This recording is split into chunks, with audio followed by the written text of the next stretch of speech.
of this story about Elon's brand new party. By a factor of 2 to 1, he says, you want a new political party and you shall have it. When it comes to bankrupting our country with waste and graft, we live in a one-party system, not a democracy, Musk said via his social media platform X on Saturday, a day after Trump signed the bill, which is, of course, the big billionaire bailout bill. Well, he says today the American Party is formed to give you back your freedom. The Tesla CEO had opened a poll on July 4th, Independence Day, asking his more than 220 million followers if he should create a new political party. Over 65% of the more than 1.2 million respondents voted yes. Well, that's really interesting. I find that interesting because Elon, Dark Elmo, may I just be the first to inform you that you've already got a new political party. It is called the Republican Party. You purchased it for $250 million to get Trump back in office and to get Republicans elected to the House and the Senate in order to do exactly what they did in the big bailout, billionaire bailout, which is give you a tax cut. You literally voted for it so that you would get all that money back, get a permanent tax cut for yourself. And so I'm trying to figure out why you want to start another party, Dark Elmo. I shouldn't even relate you to Elmo because Elmo's actually adorable. But you wanted that political party. So the new political party that you want to form is based on what? Let's go through why you might have a problem with what was done in the big billionaire bailout. Yes, you got a permanent tax cut paid for by the Doge cuts that you created. You created this fake agency Doge, Elon. That was your agency whose goal was to cut $2 trillion out of the federal budget to make room for your tax cut for yourself. The Doge cuts are what is wrecking the federal government and making it non-functional. You also wanted to gut Social Security. You said it was a Ponzi scheme. You wanted that cut so that it could pay for your tax cut. You wanted that to be paid for by our seniors. You also were for all these Medicaid cuts. Almost $1 trillion in Medicaid cuts. That's what you wanted, Elon. You wanted that because you wanted poor people, broke people, and the working poor to pay for and finance the tax cuts for you. So you were happy with that.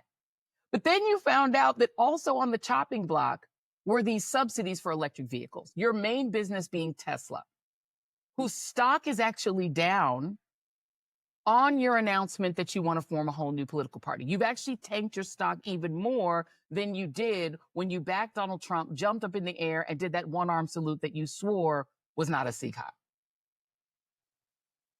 You created the political party that we used to call the Republican political party. It is now the MAGA Elon party. So why do you need another party?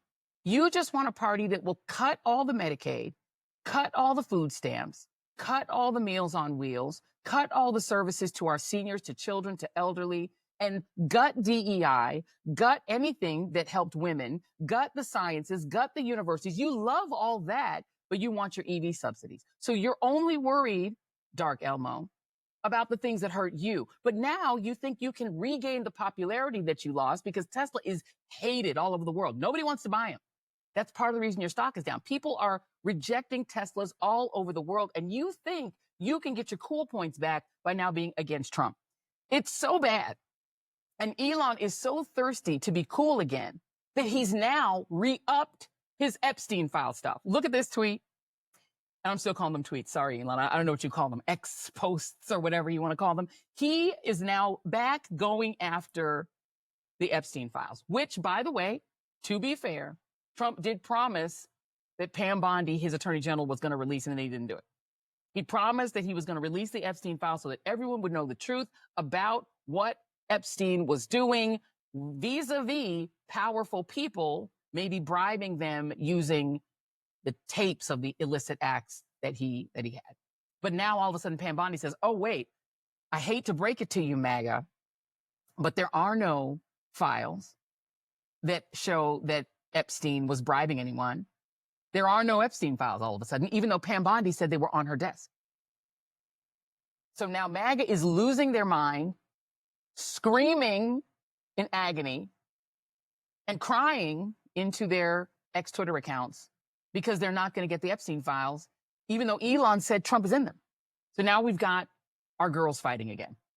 Our girls are fighting again. And Elon apparently wants a brand new party because he didn't get his Tesla subsidy. So now he's back to going after the Epstein files. An interesting development. I also want to show another thing that Elon Musk created that he paid for. $250 million that he paid to put Trump back in office in order for Stephen Miller and Tom Homan and Pam Bondi, the puppy killer, to deport as many non-white people as possible, 3,000 people a day. That is the quota that is demanded by Stephen Miller.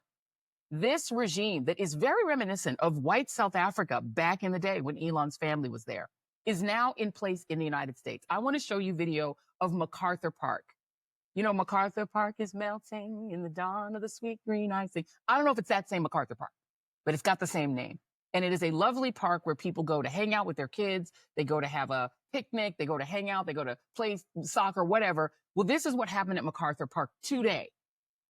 ICE raiding a park, a public park, trying to fill their 3,000 person a day quota that Stephen Miller has imposed upon them because he is so desperate to reduce the population of non-white immigrants in this country, and they want it to be done with maximum cruelty. This scene of ICE agents running through the park like they're storming the beaches at Normandy, looking to scoop up and grab non-white migrants, anybody who looks Hispanic, anybody who speaks Spanish, anybody brown or black, they're grabbing them off the streets and throwing them into white vans.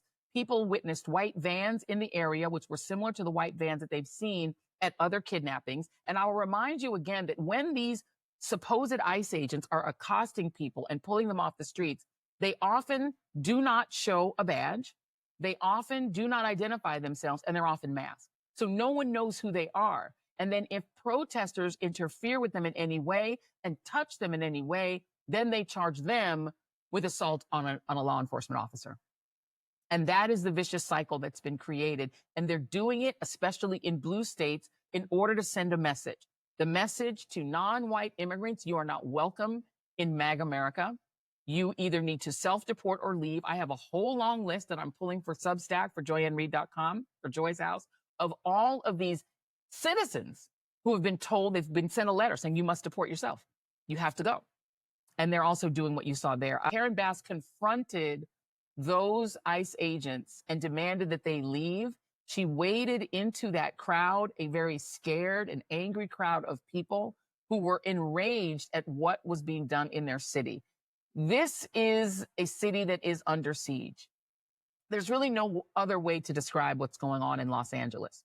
Donald Trump and the Department of Defense have sent Marines, United States Marines, to Los Angeles to do what? I don't know, because the Posse Comitatus Act prevents them from arresting American citizens or arresting people on U.S. soil or operating as if they're a foreign military on our soil, but they're there to be visible.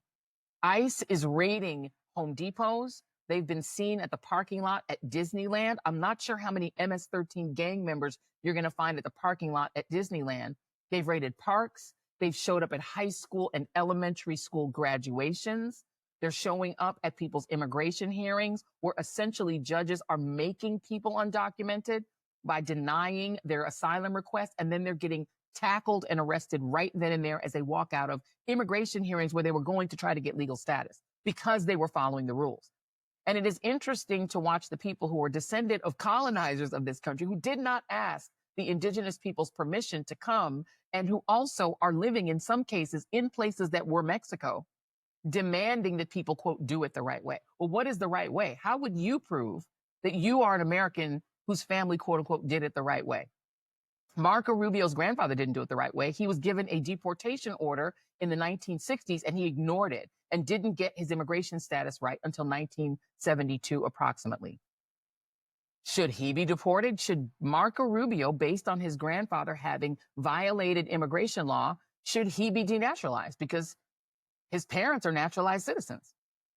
Vivek Ramaswamy has admitted on tape that his parents, neither of them were citizens when he was born. The right might call that an anchor baby. Both of his parents were foreign nationals, and his father still is not an American citizen. His mother was not a citizen when he was born. If Donald Trump becomes displeased with Vivek Ramaswamy, is he going to be denaturalized? Donald Trump has already threatened to denaturalize and deport Elon Musk. because now Elon Musk has separated from him, because while he gets all those government subsidies, which have made him a billionaire, to be clear, he wouldn't be a billionaire had he not overstayed, apparently, allegedly, his student visa, along with his brother, who said that at one point they were, quote unquote, illegal aliens. That's what his brother said. He denies it. And had they not been able to do that and get lots of people to invest money in their business, they wouldn't be here. They wouldn't be allowed to be here. You're not even allowed to work when you're a student. So how is he here? How is Melania here? Melania got a genius visa to then come in and also bring her sister and her mom? How? How? Ted Cruz was born in Canada. Should he be here? His father was born in Cuba. Do we have Karen Bass? Okay, so we're going to tell you guys, we're going to have Karen Bass later in the show. This is all live and breaking as we go. So we are going to go to our next guest, because we do want to talk more about the cruelty of these immigration arrests and what is being done in the United States in our name. And I want to bring in Bishop William Barber. It is Monday, and so we call that Immoral Monday. And so Bishop Barber has joined me now. Bishop Barber, thank you for being here. Thank you, Joy. Glad to be with you on this Immoral Monday. Always glad to be here on this Immoral Monday. I want to ask your reaction to these ICE raids, because they really, to me, look like white. They look, if you turn them black and white, it could look like South Africa in the 50s, 60s, 70s, and 80s, or something even worse. What do you make of it as a man of God, as a pastor? Well, it's worse because of who we claim to be in America. And you literally now have the military joining these ICE agents, turning on American citizens. You have to go back to Selma. You have to go back to what we saw when dogs were turned on people in Selma or in South Africa. But this is worse. And in addition to this, Joy, even in Selma, the police didn't have on masks. I mean, we're literally talking about a mass police state, which takes you into racism, the Klan. Why are people having to wear masks? I was thinking about it today. We don't even send our military into battle with masks on. And yet you have masked men and women or whoever join with the military, showing up and terrorizing these communities. At the same time that every other day it seems like another group is being denied. Nicaraguans, Haitians. I mean, at some point, does this mean that we mask up everybody, whoever goes out and does arrest, and we use this as another form of terrorism? In the Bible, the word for mask is hypocrisy. Mm-hmm. Hypocrisy. And what we see is a fundamental hypocrisy when America's supposed to be an open state, not a police state, a free state, not a police state. And yet we see this happening, and we have Congress quiet, the Supreme Court quiet, and people allowing it to happen because right now it's under this lie that you have all of these dangerous brown immigrants that we've got to kick out. This is worse than when Eisenhower had Operation Wetback in the 1950s and put Latinos on barges to float them down the Mississippi back to Mexico. This is dangerous for all of us. And I will note, Bishop Barber, that the only other people that we see wearing masks in public are people who are trying to protect themselves from COVID, which in many states like Florida is darn near illegal. Like, they've said that you cannot mask up to protect yourself from illness and disease. They're saying you have to accept people sneezing and coughing in your face because you are violating the rights of the cougher if you want to wear a mask or put your kid in a mask at school. You can't mandate protecting people from disease with masks. That's one group of PVC masks, and that is frowned upon by MAGA. But then the second group that I see marching around in masks are white supremacists, these neo-Nazi groups that are turning up everywhere. They did it on July 4th and July 5th. You saw them marching in southern states. Ron DeSantis says nothing when they do it in Florida. They say nothing when they do it in Tennessee. These Republicans are silent about these people. They are now increasingly marching through American streets in large groups, all masked up. How would you tell the difference if you were walking down the street and a masked person came up to you? How do you know it's not one of them? It's really impossible to tell because they're masked and these people are masked. Right. And you don't know. And that's the point. But think about it, Joy. A lot of these people have this kind of messianic idea about the Old West. Interestingly, The sheriff and the only ones that wore the mask were the bad people. They're the only one. And these folk glorify that past.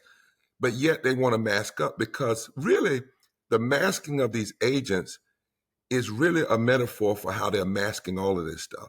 They're masking killing people by taking their health care, claiming it's fraud. They're putting masks on everything. They put a mask on their fight for voter supremacy, voter suppression, claiming it's trying to straighten out the vote. So everything is a cover-up. But the danger of it is, as you said, there are only two groups. You don't want me to mask for COVID, but you allow white supremacists to walk around. And the secret side, and in the North Carolina Constitution, Joy, when it was written after the Civil War, they said secret societies are contrary to the American idea. This is secret society stuff. And all of us, I don't care who you are, what color you are, we have to stand against and challenge this kind of intimidation, interrogation. I come from the South. I know what it's like to see a Klan rally. I used to monitor Klan rallies. And I know that the reason why the Klan wore the mask most of the time is because two reasons: for fear, but they also did not want people to know who they were. Exactly. And I want you to comment in addition to that, because the other masking that we're seeing out here is this attempt, and it is working with right wingers. I see the MAGA comments. If I read a comment, I get, the first 10 comments are MAGA people who apparently love me, because they are always the first to comment on anything that I write. They're saying that I'm lying when I say that people who are working poor, the elderly, children, are going to lose out because of this bill, this what I call the big billionaire bailout, that they're essentially financing tax cuts for the super rich by gutting Medicaid, food stamps, Meals on Wheels, and other assistance to the poor and the elderly. And people go, no, they're not. They're only cutting people who are here undocumented. And they don't use the word undocumented. They use the I word, which, again, I've said it before, public service announcement. If you describe people and you use the term illegal as a term to describe people, people get to say you're racist. I don't know what you think your intent was. But you're just saying that you're racist. You're just identifying yourself as somebody racist. And just don't be mad when people say you're racist if you use that term to describe people. I'm just saying you can say it. We still have the First Amendment for now. But if you say it and you use that I word to describe people, I'm just saying people are going to say you're racist. And then I can't help you there. But what do you make of this pretense, Bishop Barber, that the right and Republicans are pretending? I just heard a congressman do it this weekend in Coney Island, lying to people and saying, oh, no, don't worry. The only people losing their benefits are undocumented people who weren't supposed to be on them. Well, you're right. First of all, on the legal question, because from a moral perspective, who are you to call another human being illegal? But more importantly, our Constitution currently says whether any person who's in these United States, whether they're citizens or not, have a right to equal protection under the law. The Constitution doesn't describe them as illegal. It describes them as a person. Secondly, so much of this stuff has two masks on it that allows people to say what you just said. One is, for years and years and years, so many people made out that poor people was black people and brown people. So there's a racist undertow here. They don't say it out loud, but when you cut services, you're cutting it for those undeserving poor. And the undeserving poor in the white Southern strategy language was black and brown folk, because what they didn't want was black and brown and poor white folk to connect together. So that's one thing. So when they see the cuts, they don't realize it's coming down your way. It's coming to your house. Secondly, when they claim that it's the immigrants, they become the scapegoat. And the lie is so deep and so persistent. One thing you have to say about MAGA and Trump is when they tell a lie, they don't give it up, which is the ultimate con. The ultimate rule of a con is never give up the lie. Just keep telling it and telling it and telling it. The problem with what they're doing now is, in a few months, the lie will be death and exposure and hospitals closing and people being kicked out of nursing homes and people with diseases and children with terminal diseases being affected. This lie, I don't believe is going to hold, because there's too much death tied up in this lie. Yale and Penn did a study, said 51,000 people the first year will die. Hospitals are going to close in rural communities, And I saw, Joy, what that does in Belhaven when a former Republican mayor had his hospital closed after he voted for Trump, and he ended up changing his tune and whatnot. But they saw what happened when we denied Medicaid expansion for years in North Carolina. What we have going on here is an attempt, and this is the ugly part about it, is policy violence and retrogression. Can I explain that for a second? Please. This bill, which is a big, bad, ugly, deadly bill, is policy violence because they know it will kill people. And they did it anyway. So it's like premeditated murder. Secondly, it's retrogression because this is not keeping someone from having health care. This is taking their health care after they have had it, which makes it even worse. It's one thing not to have it. It's another thing to have it and your life has gotten better and your children's lives have gotten better. And all of a sudden, somebody takes your money and gives it to the super wealthy and then cuts your health care. Yeah. And the thing is that they've done, you're absolutely right. And they got people to agree to it because they lied to them about some really basic things. I've heard so many people who said, well, he's going to give us no tax on tips. But here's the thing, and I've said it before and I will say it again. The tax cut for the super rich, the top 0.1%, I'm not talking about regular rich. I'm talking about the people who are so rich that they people like Jeff Bezos, who makes $12,000 a second. He just made $12,000. Just made another $12,000. Right. He gets a permanent tax cut forever. Okay, y'all. They have locked in the 2017 permanent tax cuts for Elon and him and Mark Zuckerberg and the rest. But you who have tipped income, if you make $2.25 an hour working in a restaurant, that is a general salary for tipped income. That's nothing. That's no money. Exactly. The only way you get a temporary tax cut for 2 years, a temporary tax cut, is if you earn enough money at your tipped job to file a tax form, to pay taxes. Most people who work on a tipped income job don't make enough money to pay taxes because they're the working poor. So if you don't make enough money to file a tax return, you get zero tax cut. Same thing with Social Security. It's a temporary tax cut for anyone 65 years of age or older, but it's on all of your income, not just Social Security. It's a bait and switch. Nobody poor or working poor got a tax cut. All of it was BS. And Bishop Barber, I'm seeing people discover this, just like I'm seeing white business owners discover that their undocumented cook, cleaner, washer, lawn man, the guy who works at their construction site, that they're going to get deported. And now they're screaming bloody murder. Right. All of this anger because they're realizing all of this hits them and that they get nothing in return. And that's maybe the saving grace of all of this, is that the uncovering happens.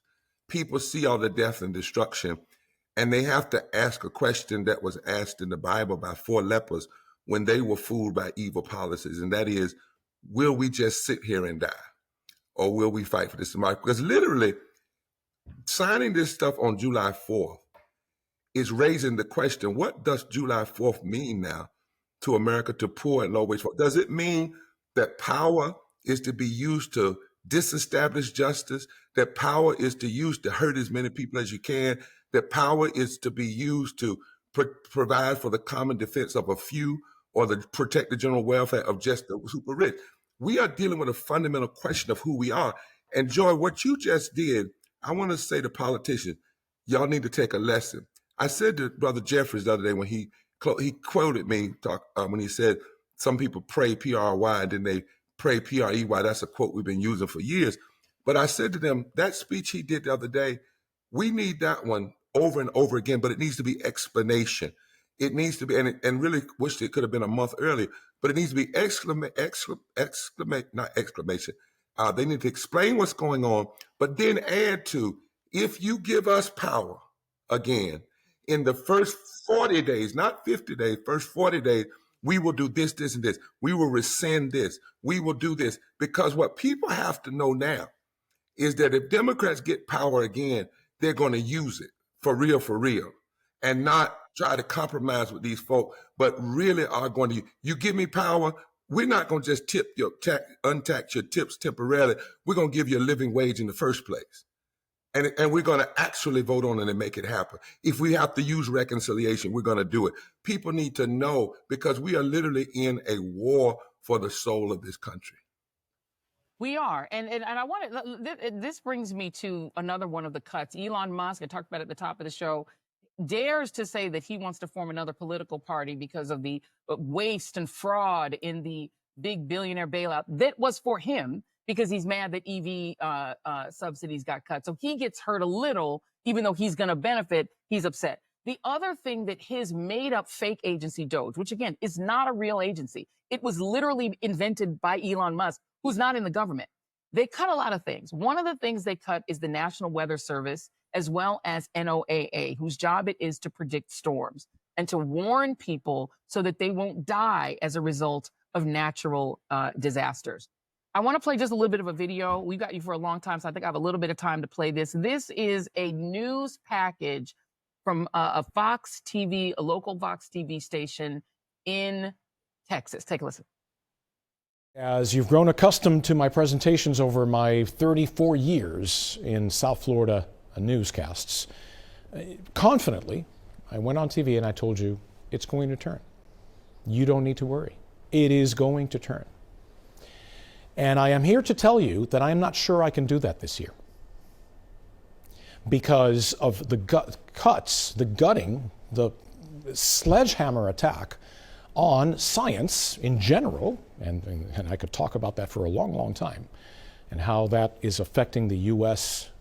Leadership in science over many years, and how we're losing that leadership, and this is a multi-generational impact on science in this country, all right? But specifically, let's talk about the federal government cuts to the National Weather Service and to NOAA. Did you know that Central and South Florida National Weather Service offices are currently basically 20 to 40% understaffed? From Tampa to Key West, including the Miami office, 20 to 40% understaffed. Now, this type of staffing shortage is having impacts across the nation, because there's been a nearly 20% reduction in weather balloon launches that carry those radiosondes. And what we're starting to see is that the quality of the forecasts is becoming degraded. But that was a year ago in South Florida, a very brave weatherman warning that last year or earlier this year, warning, I think actually, I'm sorry, in about January, warning that the cuts to NOAA and to National Weather Service were going to be deadly, that cutting these agencies could be deadly. Now I want to play for you the name of this package, letting my folks know here. The name of the package is Fox TV Floods. I want to play, this is Fox TV Floods. This is about what happened that followed that man's prediction. Take a listen. We know that 27 people now, that's the official number of people who died in this flash flood, and 27 people are missing is the one solid number they have about people missing, and those are the girls who were at Camp Mystic, the all-girls Christian camp, and they have lost contact with the outside world. Some bodies have been located. They're going through the very delicate and sad process of notifying family and making positive identification. So there's not a lot of room for optimism as far as the girls missing from Camp Mystic. That being said, Congressman Chip Roy did tell a story about someone who clung to a mattress in the floodwaters all night long and was rescued. So it is possible that over time you will find some people who can still be saved. As far as the rescues, somewhere around 800 people have been pulled out of the floodwaters and taken to safety. Most of the people who have been saved are people who got to high ground. We know of a couple of different camps where the road was out. No one could get to them, so they dropped them supplies overnight.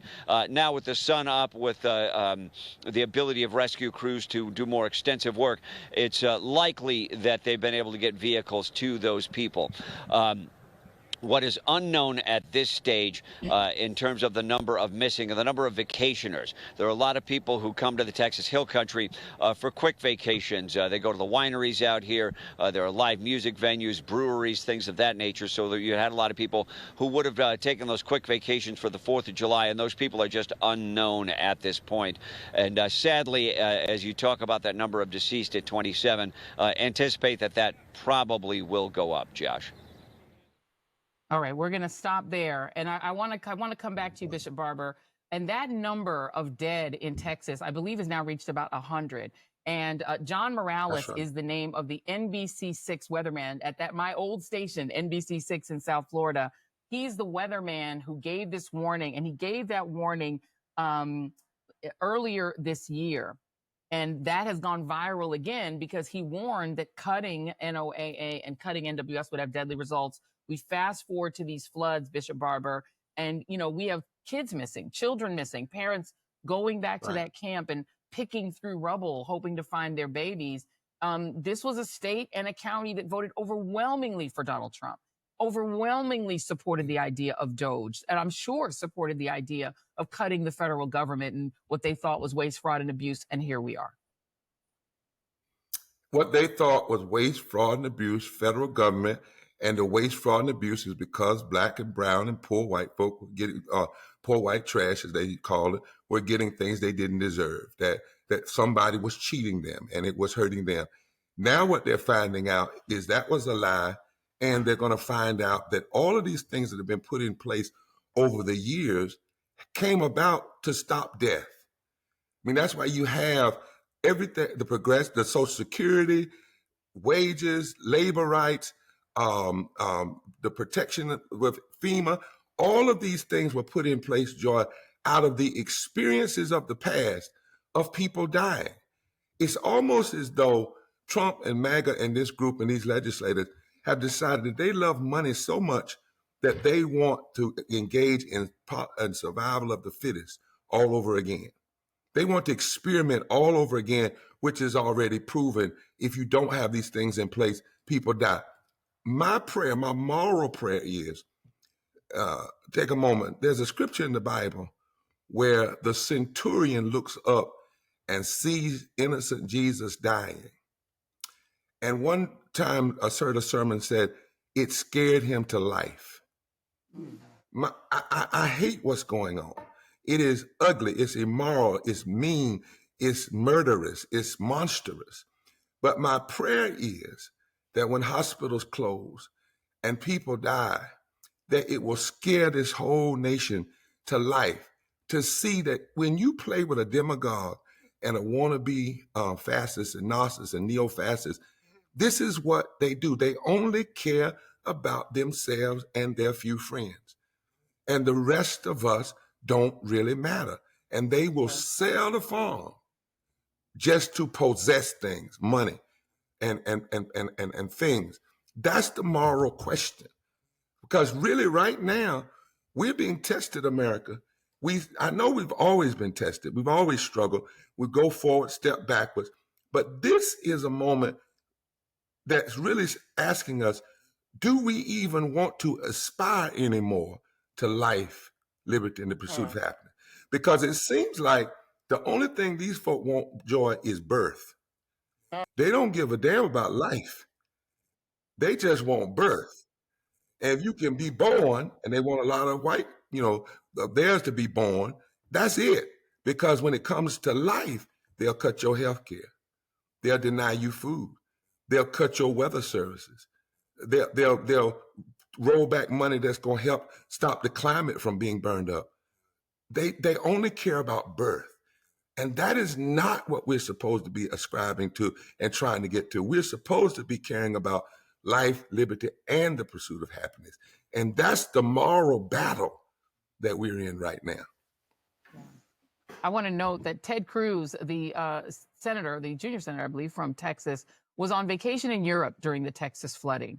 Cancun Cruz, as we like to call him, from his past sojourn in Cancun, Mexico. They love to go to Mexico to vacation, although they're not fond of the people of Mexico, apparently. And I will note that Mexico, the wonderful president there, President Sheinbaum, sent assistance to Texas despite the indignity that's been heaped upon her country by MAGA America, but she sent help. Ted Cruz was in Europe.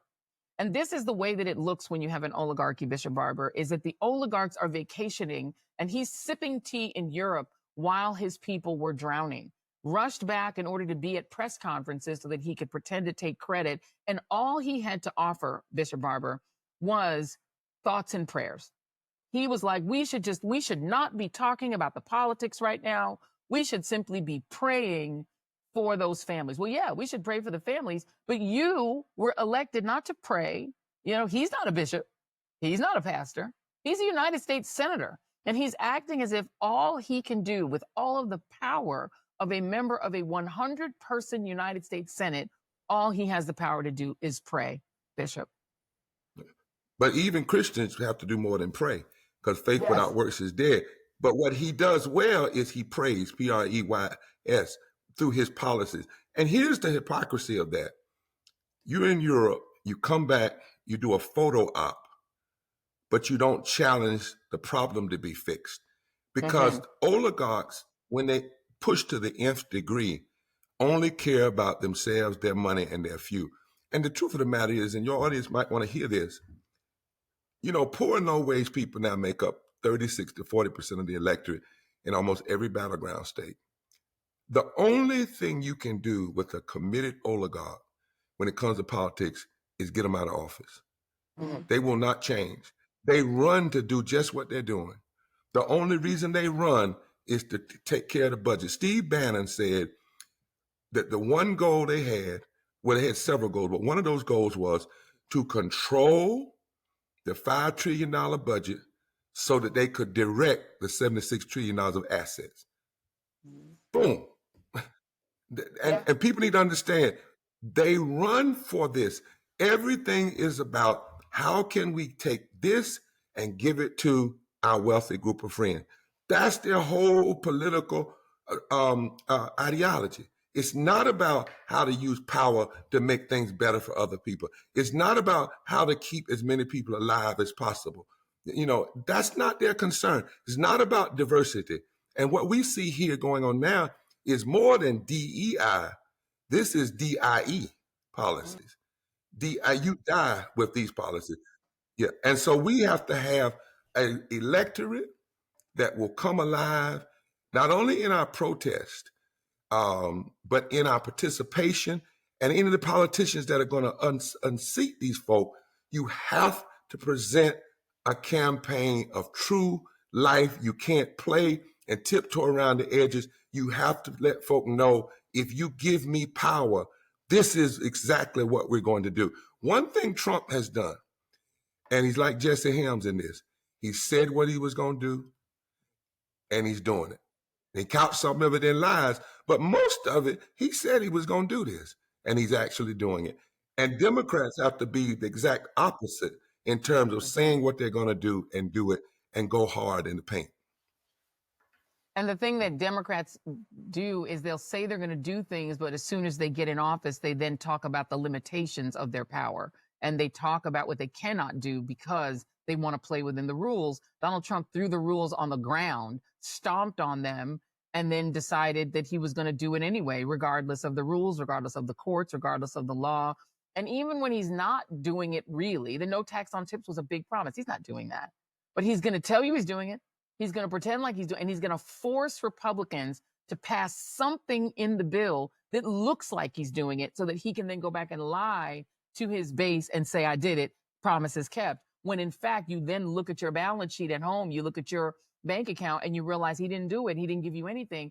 My exit question to you, Bishop Barber, is what do you think causes people when they get the hurt? In some of these cases, they still can't leave the cult. They still can't walk away from worshiping this Baal, this golden calf, Donald Trump, even when he's hurting them, when their employees are getting deported, when their neighbors, when they're saying that was a good neighbor, they were a good man, all he was a dishwasher trying to feed his family. Wow, that's terrible. And they still love Trump.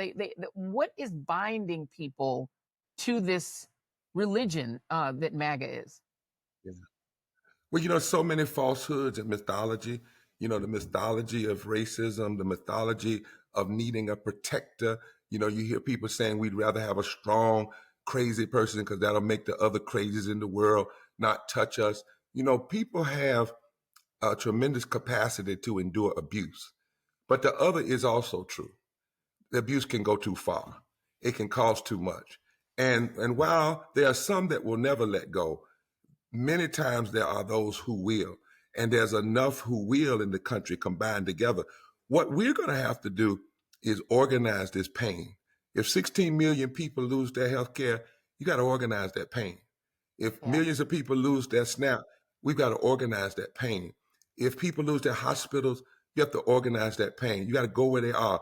If people find out that tax was temporary, but you can't organize it just by saying he lied to you. You have to up them and say, we're going to give you living wages. And maybe tax on free on your tip, but we're going to do living wages. Imagine if Democrats had not gone with Republicans and actually passed living wages when we were fighting for it 2 years ago, George. Imagine if Democrats, when they had the power, had used reconciliation to do universal health care and not compromised and played the game. At some point, Democrats and others can't just say, why are the people holding on to the cult? They have to say, why can't we put a truth forth that's stronger than the cult?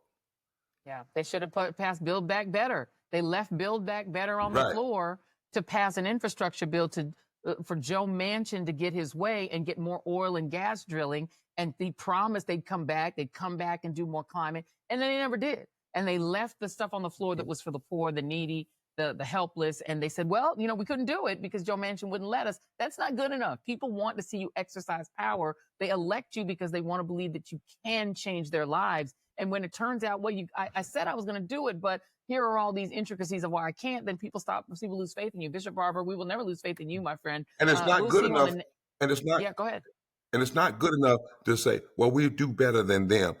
If my truth can't unpack a lie, then I need to check the truth that I'm telling.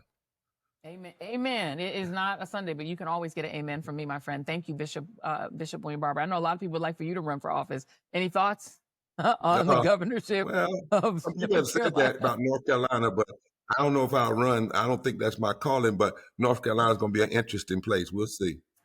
It's going to be a very interesting place. We may have Lara Trump in the race, running on the Republican side, and Mr. Cooper, Roy Cooper, running on the side. It'll be an interesting race. Bishop Barber, we'll bring you back for another Moral Monday. Thank you, my friend. Take care. Bye-bye. Thank you. Thank y'all for tuning in. Be sure to like and subscribe. Share this channel. Make sure that everybody subscribes to the YouTube channel. 70% of people are lurking, watching these shows and not subscribing. Why would you do that? So make sure that you like, subscribe, and throw some comments in. Thank you all for joining the Joy Reid Show. See you on the next one, and goodbye for now.